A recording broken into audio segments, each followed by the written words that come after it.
Hi friends, कैसे हैं आप लोग? बढ़िया हैं। क्या चल रहा है? लॉकडाउन में हम लोग ऑनलाइन पढ़ाई कर रहे हैं। दरअसल रीजनल्स ग्रुप का चेयरमैन मैं विनोद कुमार सिंह। आप लोग घर बैठे हैं, अच्छा तो महसूस कर रहे हैं, बढ़िया है, छुट्टी मिल गई। लेकिन पढ़ाई भी कहीं ना कहीं इम्पोर्टेंट है और बहुत ही ज़्यादा इम्पोर्टेंट है। इसलिए हम लोगों ने सोचा कि घर बैठे बैठे पढ़ाई कर लिया जाए। तो चलिए देखते हैं। कक्षा 10 के विद्यार्थियों के लिए खास तौर से बनाया गया उनके पहले चैप्टर के केमिस्ट्री का रसायन विज्ञान का पहला अध्याय जो है, उसमें हमने एक पार्ट पहले बनाया था और आज उसका दूसरा पार्ट है कि रासायनिक समीकरण को संतुलित कैसे किया जाए। बहुत बड़ी प्रॉब्लम होती है बच्चों के लिए, लेकिन आपको चुटकियों में एकदम ख़त्म हो जाएगा। आप एकदम मास्टर हो जाओगे अगर ये वीडियो अंतिम तक देखते रहे। बस आपको 3 चीज़ समझना है। आपको लाइक करना है, सब्सक्राइब करना है और शेयर करना है अगर अच्छा लगे तो, और अपने सारे दोस्तों के पास इसे भेजना है। क्योंकि कोचिंग और स्कूल तो चल नहीं रहे हैं, तो बैठे बैठे हम बोर हो सकते हैं। हमें पढ़ना है, नॉलेज करना है, हमें चुपचाप बैठना नहीं है। क्योंकि जो थम गया वो जम गया। आपका ज्ञान बढ़ना चाहिए, डेली बाय डेली बढ़ना चाहिए। रोज़ हमारी वीडियो मिलती रहेगी। कक्षा 10 और कक्षा 12 के लिए तो विशेष तौर पे डेली आपको एक चैप्टर मिलता रहेगा, चाहे वो एक पार्ट हो चाहे 2 पार्ट हो। कसम खा लीजिए कि इसी एक महीने में लॉकडाउन के स्कूल खुलने से पहले हम ख़त्म कर देंगे सब कुछ और अच्छे से इसके मास्टर हो जाएंगे। स्कूल खुले तो टॉपर की लिस्ट में रहें हम। आज हमारा जो टॉपिक है, रासायनिक समीकरण को संतुलित कैसे करें। देखिए, पिछले लेक्चर में आप लोगों ने कक्षा 9 में पढ़ा था। 9 से 12 तक स्पेशली मैं पढ़ा रहा हूँ। इसमें विज्ञान एकदम स्पेशली तौर पे पढ़ा रहा हूँ और गारंटी है कि एक भी चीज़ आपकी छूटेगी नहीं। देखिए क्या है कि हमने पढ़ा था कि द्रव्यमान संरक्षण का नियम, इसको समझना बिल्कुल आवश्यक है क्योंकि आप केमिस्ट्री पढ़ रहे हैं। द्रव्यमान संरक्षण का नियम, आप सोच रहे होंगे कि ये क्या हो रहा है। ये बिल्कुल हम आपको ले चलेंगे सीधा रासायनिक समीकरण संतुलित करना सिखाएंगे। लेकिन उसके पहले एक जो बहुत ही इंपॉर्टेंट चीज़ है, टीचर्स नहीं पढ़ाते हैं, उसको बिल्कुल दिमाग में आपको रखना है। वहाँ से 2-3 चीज़ें निकल के आएंगी, फिर आपके लिए एकदम हलवा हो जाएगा। ये द्रव्यमान संरक्षण का नियम क्या था? संरक्षण का तात्पर्य होता है अब इसको न तो उत्पन्न किया सकता है न ही नष्ट। संरक्षण का तात्पर्य हो गया कि अब इसकी रक्षा करनी है, हम इसे न तो उत्पन्न कर सकते हैं और न ही नष्ट कर सकते हैं। तो द्रव्यमान संरक्षण का नियम क्या हो गया कि द्रव्यमान ना तो उत्पन्न किया जा सकता है और ना ही नष्ट किया जा सकता है। ना तो उत्पन्न और ना ही नष्ट। ठीक है, तो ये होता क्या है मेरे भाई? वो जितना रहेगा उतना ही रहेगा, उसका रूप परिवर्तन हो जाएगा। एक सिंपल सी परिभाषा आपके दिमाग में छप गई होगी कि द्रव्यमान संरक्षण का नियम लिखिए, तो एक लाइन लिखना है कि द्रव्यमान न तो उत्पन्न किया जा सकता है और न ही नष्ट किया जा सकता है, बल्कि यह एक रूप से दूसरे रूप में परिवर्तित होता रहता है। बस हो गया। यानी कि दिमाग में बैठा लेना है कि ना ये कम होगा ना तो ज़्यादा होगा, इसका रूप बदल सकते हैं। दूसरी चीज़ अब क्या समझनी है? रासायनिक समीकरण संतुलित करना है तो उसमें 2-3 चीज़ें और समझनी है। आप लोग स्क्रीनशॉट ले लिया करिए, कोई दिक्कत नहीं है। तो हमें क्या करना है? रासायनिक समीकरण संतुलित करना। देखिए, इसमें मैं आपको 2-3 मंत्र बताऊंगा, एकदम गायत्री मंत्र नहीं, बिल्कुल नहीं, मैं कोई श्लोक भी नहीं बताऊंगा। जो समझने वाली बात क्या है, इसमें क्या होता है, एक तरफ अभिकारक होता है, अभिकारक, फिर यहाँ पे तीर का निशान लगा होता है, यहाँ पे होता है उत्पाद। जो लोग नए नए हैं उनके लिए एकदम बेसिक से समझा रहा हूँ, जो मेरी क्लास रेगुलर कर रहे हैं उनको तो बिल्कुल मज़ा आ गई होगी एक बार से। देखिए, अभिकारक क्या होता है? जब हम किन्हीं चीज़ों को मिलाते हैं, मान लो ए और बी को हमने मिलाया और सी बन गया। हमने ए और बी को मिलाया और क्या बन गया? सी। हमने हाइड्रोजन और ऑक्सीजन को मिलाया तो क्या बन गया? H2O, जल बन गया। समझना है इस तीर का मतलब क्या होता है। हम लोग तीर खींच देते हैं, उसको भी समझना है बिल्कुल। ये हो गए हमारे अभिकारक, ये हो गया हमारा उत्पाद। बीच में क्या हुई? अभिक्रिया हुई। हमने इन दोनों को मिलाया तो एक अभिक्रिया हुई, ये अभिक्रिया हुई, अभिक्रिया संपन्न हुई। ये तीर का निशान क्या करता है? अभिक्रिया हुई मेरे भाई, अभिक्रिया हुई तो क्या बना, अभिक्रिया हुई तो हमारा क्या बना, उत्पाद। ये पार्ट बन गया। तो तीर के पहले जो होते हैं उसको क्या कहते हैं, अभिकारक, और तीर के बाद उत्पाद। इंग्लिश में रिएक्टेंट गोज टू प्रोडक्ट। बात को समझना था, सिंपल सी बात थी। तीर के पहले यानी कि इसको इंग्लिश में बोलते हैं goes to, goes to. CBSE वाले बिल्कुल समझते जाएं, इसको बोलते हैं goes, reactant goes to product. तो समझना क्या है कि प्रोडक्ट में जितना भी द्रव्यमान था वो कहाँ से मिला, रिएक्टेंट से मिला, यहीं से तो मिला इसको, यानी कि इसका मास चेंज नहीं होगा। दूसरी चीज़ क्या समझनी है, परमाणुओं की जो संख्या है, जैसे 2 हाइड्रोजन और 1 ऑक्सीजन, इधर देखिए 2 हाइड्रोजन और 1 ऑक्सीजन, ये भी परिवर्तित नहीं होगी। यानी कि जितने परमाणु इस लाइन तीर के इस पार होंगे, अभिकारक में होंगे, उतने ही उत्पाद में। बस मंत्र आपको मिल गया, जितने परमाणु अभिकारक में होंगे उतने ही उत्पाद में। अगर आपके दिमाग में इतनी चीज़ बैठ गई तो समझ लो कि आपको सारा कुछ आ गया। एक एग्जाम्पल के माध्यम से समझते हैं हम लोग, स्क्रीनशॉट ले लीजिए आप लोग। अभिकारक और उत्पाद के बारे में आप लोग समझ गए होंगे। तीर का क्या मतलब है, बहुत सारे टीचर नहीं बताते हैं, तो इसको भी आप समझ गए होंगे, हिंदी और अंग्रेजी दोनों वाले। तो इसको देखते हैं हम लोग आगे, एग्जाम्पल के तौर पे समझते हैं। जैसे कि हमने यहाँ पे लिखा H2 + Cl2 गोज टू क्या बना, 2HCl।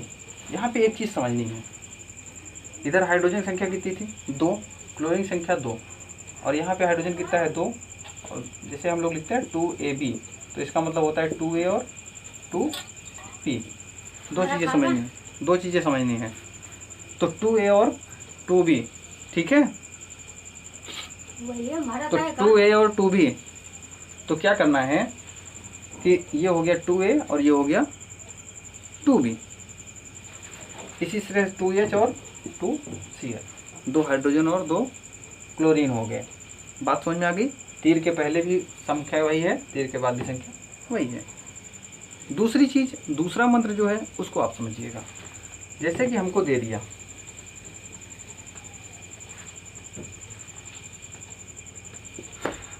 H2 + ½ O2 goes to H2O, इसके ऊपर हमने लिख दिया कुछ भी टेम्परेचर लिख दिया, या 320 ATM, एटमॉस्फेयर, पर्यावरणीय दाब, वायुमंडलीय दाब जिसको बोलते हैं। तो दूसरी चीज़ समझना है कि जो भौतिक अवस्थाएं हैं, ये जो तीर के ऊपर लिखा जाता है इसको कहते हैं भौतिक अवस्था। कितने ताप पर, कितने दाब पर, इनको कैलकुलेट नहीं किया जाता है, इनको कैलकुलेट करना ही नहीं है। तो भौतिक, दूसरा मंत्र क्या है, भौतिक अवस्था को कैलकुलेट नहीं करना है। समझ में आ गई बात। अब चलिए एग्जाम्पल की तरफ चलते हैं, कैसे संतुलित करेंगे। आपको देखिए बस दिमाग में 2 मंत्र रखने हैं कि पहला क्या है कि इधर जितने भी परमाणु की संख्या होगी इधर भी उतने परमाणु की संख्या होनी चाहिए। दूसरा क्या है, भौतिक अवस्था को नहीं ऐड करना है, ठीक है, कंफर्म। चलते हैं एग्जाम्पल देखते हैं इसका, आपको बिल्कुल समझ में आ जाएगा, तुरंत समझ में आ जाएगा। जैसे कि यहाँ पे एक एग्जाम्पल दे दिया H2 + Cl2 goes to HCl। पहले एकदम सिंपल से एग्जाम्पल है, देखिए करना क्या है। एग्जाम्पल नंबर 1 आप लोग स्क्रीनशॉट ले लीजिए, अभी भी बाद में भी ले लीजिएगा, आपको समझ में आ जाएगा, लेते जाइएगा। और आपकी एक नोटबुक तैयार हो जाएगी बिल्कुल अच्छे से, आप लोग आराम से बना पाएंगे। और जहाँ पे ना समझ में आए उसको रिवीजन करके फिर से देख लीजिए। तो देखिए यहाँ पे हम कैलकुलेट करते हैं, अभिकारक हो गया, ये हो गया उत्पाद। जब ये अभिकारक है तो इसमें हाइड्रोजन कुल कितने हैं, 2 हाइड्रोजन यहाँ पे है और कहीं हाइड्रोजन नहीं है, तो हाइड्रोजन संख्या कितनी है, 2।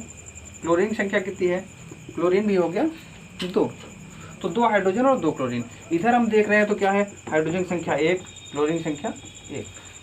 हमारे दिमाग में एकदम खुराफात आई कि क्यों ना हम यहाँ पे 2 का गुणा कर दें। अगर हम 2 का गुणा कर देते हैं तो देखिए ये हो जाएगा 2H और ये हो जाएगा 2Cl।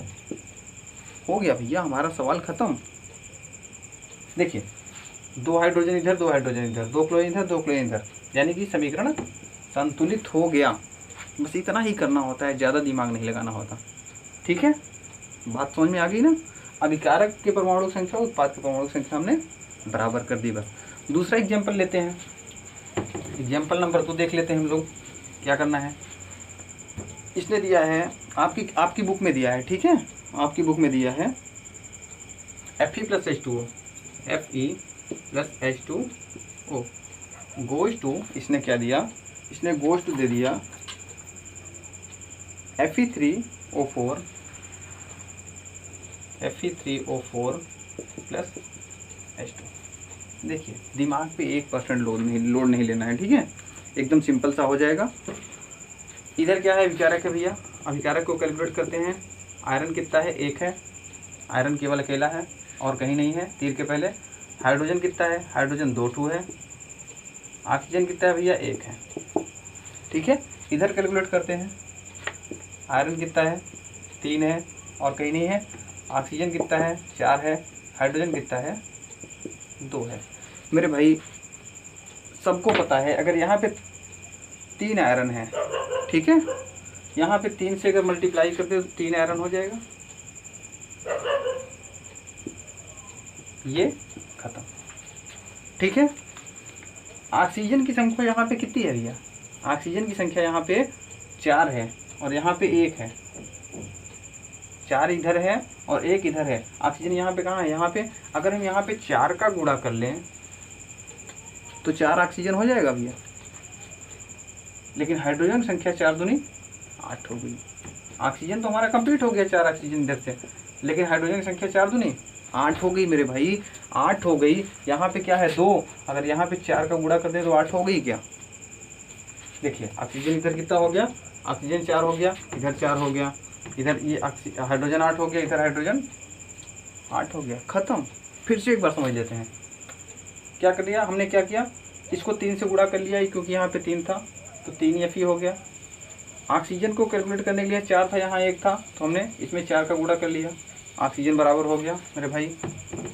और हाइड्रोजन हो गया 4 दूनी 8। यहाँ पे पहले कितना था, यहाँ पहले था 2, हमने यहाँ पे क्या कर लिया, 4 से गुणा कर लिया, हो गया 8, हो गया ना बराबर। समीकरण संतुलित, एकदम जादू है।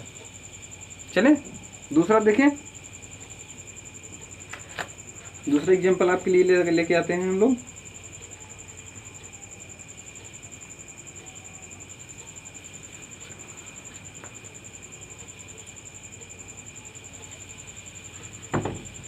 आपको संतुलित करना है, आपके लिए ये वर्क है।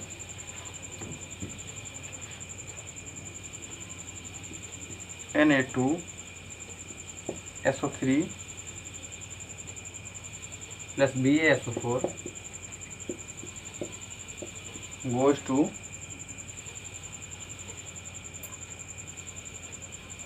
NaCl plus. बात को समझिएगा, बिल्कुल हमें नहीं पता उसने क्या लिखा था। यहाँ पे 2 प्रकार के क्वेश्चन एक साथ क्रिएट हो रहे हैं, हमको पता भी करना है कि क्या होगा और यहाँ पे बनाना भी है, ठीक है। देखिए यहाँ पे Na कितना है, Na अभिकारक में देख रहे हैं तो 2 है। सल्फर कितना है भैया, सल्फर 1 1 2, एक इधर और एक इधर। ऑक्सीजन कितना भैया, 3 इधर और 4 इधर। और ये बेरियम कितना है, बेरियम अकेला है भी, ये 1 है। तो जाहिर सी बात है, एक चीज़ देखते हैं, यहाँ पे 2 Na है तो हमने यहाँ पे 2 का गुणा कर दिया तो 2 Na हो गया और 2 Cl हो गया। Na कितना हो गया, 2, Cl कितना हो गया, 2, ठीक है। कंफर्म। यहाँ पे देखिए हमारे पास क्लोरीन की संख्या जो है वो नहीं है, इधर क्लोरीन नहीं है तो क्लोरीन अभी हम लोग जोड़ लेंगे, ठीक है। लेकिन यहाँ पे Ba कितना हो गया, यहाँ पे Ba है ही नहीं, Ba लिख दिया, ठीक है। यहाँ पे क्या है, यहाँ पे आ गया हमारा ऑक्सीजन 7 है, इसमें से हमारा इधर ऑक्सीजन 1 भी नहीं मिला है, तो SO4, ठीक है, BaSO4। यहाँ से एकदम सिंपल सा आ गया। यहाँ पे हम क्या करेंगे, SO3 अलग कर देंगे और यहाँ पे हो जाएगा Cl2। ये थोड़ा सा बड़ा हो गया और छोटा सा ले गया। जिसको समझ में आ गया ठीक है। कुछ नहीं किया हमने, यहाँ पे BaSO4 उठा के रख दिया, Na यहाँ से Cl2 जोड़ दिया, 2NaCl बन गया भैया। SO3 कहाँ गया, बाहर निकल गया। तो ये क्या हो गया, माइनस माइनस। ये थोड़ा स्टैंडर्ड लेवल का हो गया, जो कंपटीशन तैयारी है उनके लिए। आपकी किताब में एक और एग्जांपल दिया है, आपको दिखा देते हैं।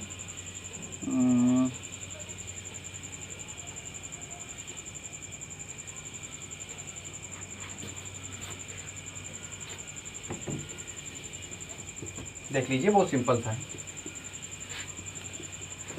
ये क्या है कि H2 plus O2 goes to 2H2, H2 plus O2 goes to 2H2। मेरे भाई बिल्कुल समझना है, बिल्कुल दिमाग पे लोड नहीं देना है। हाइड्रोजन संख्या कितनी है, हाइड्रोजन संख्या है 2। ऑक्सीजन संख्या कितनी है, 2। इधर कितनी है भैया, इधर क्या है, हाइड्रोजन संख्या 4, ऑक्सीजन संख्या 2। देखिए बिल्कुल सिंपल सा है। अगर ऑक्सीजन को हम लोग बराबर मान लेते हैं, ऑक्सीजन क्या है, बराबर है। हाइड्रोजन इधर 4 है, इधर क्या है, 2 है। तो यहाँ अगर 2 से मल्टीप्लाई कर लिया जाए तो ख़त्म। ये भी 4 हो गया, ये भी 4 हो गया। हाइड्रोजन संख्या हो गई 4 और ऑक्सीजन संख्या हो गई 2। मज़ा आया हो, समझ में आया हो तो ज़बरदस्त तरीके से लाइक करिएगा, सब्सक्राइब करिएगा और अपने दोस्तों के पास शेयर करिएगा। लॉकडाउन में मैं इससे भी अच्छी क्लास, आज तो थोड़ा सा गर्मी की प्रॉब्लम है जिसकी वजह से मज़ा नहीं आ रही है, तो कल से थोड़ा सा मेंटेन हो जाएगा ये। तो यहाँ पे थोड़ा गर्मी कम रहेगी तो और अच्छे से पढ़ाएंगे। थोड़ा सा डिस्टर्बेंस हो रहा है आज। अगली क्लास और ही फाड़ू तरीके से। जिन लोगों ने पहली बार मेरी क्लास ज्वाइन की है उनको लग रहा होगा कि यार सर जी क्या पढ़ा रहे हैं यार, तो गर्मी हो रही है इनको। इससे पहले वाली क्लास सब्सक्राइब करके चैनल को जाइएगा, आप देखिएगा, इससे भी बेहतरीन थी। और आने वाली बहुत ढेर सारी क्लासें इससे भी बेहतरीन होगी। आज प्रॉब्लम ये है कि मुझे थोड़ा सा दिक्कत है और ऊपर से गर्मी है, तो इसलिए थोड़ा सा इसमें मज़ा भी मुझे लगता है थोड़ा सा कम आया हो। अगली वाले में बहुत तगड़ा मज़ा आने वाला है। इसका मैं तीसरा पार्ट बनाऊंगा। जो विकित गंधिता वगैरह छूटा है और डाउट क्लासेस जो हैं, जो आपको डाउट होते हैं आप कमेंट करिए, उस कमेंट को हम शामिल करेंगे, आपके क्वेश्चन का जवाब देंगे अगली क्लास में। और आपके सारे पूरे चैप्टर को एक बार फिर से, पूरे चैप्टर को एक बार में अगले लेक्चर में, एक ही लेक्चर में आपका पूरा ये चैप्टर क्लोज करेंगे हम लोग। तब तक के लिए बाय, गुड बाय।